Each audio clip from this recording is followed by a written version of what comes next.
Canotto means dinghy in Italian, and that's exactly what it looks like, a big, puffy crust around a soft, thin, flat center. The secret is strong flour, good fermentation, and a well-developed dough. And that's where Poolish comes in. Inside the pizza app, I turn on both cold fermentation and Poolish options.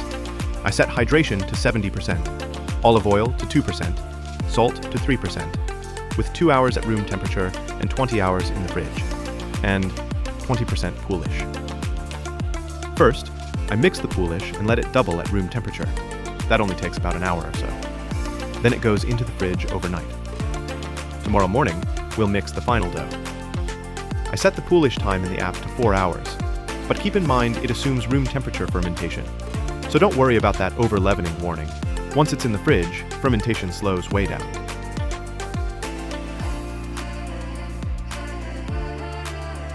About 14 hours later, the Poolish looks nice and bubbly.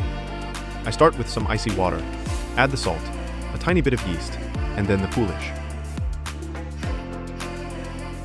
I give it a good whisk until smooth, then start adding flour, little by little. Adding the salt first helps with hydration and gluten development, while the cold water slows the yeast down, giving me more time to mix and build a strong dough.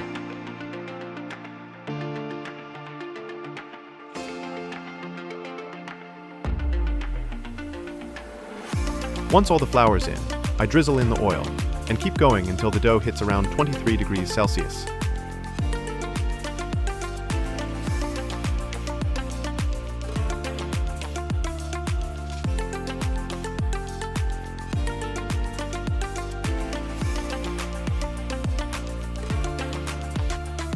I like to do a quick lamination, especially with higher hydration doughs. Stretching it out on the table helps build up the gluten and makes the dough stronger.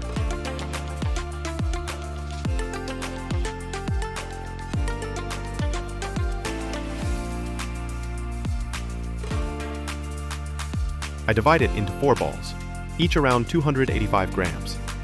Then I form the balls, place them into lightly oiled plastic containers, and they go into the fridge for a full day.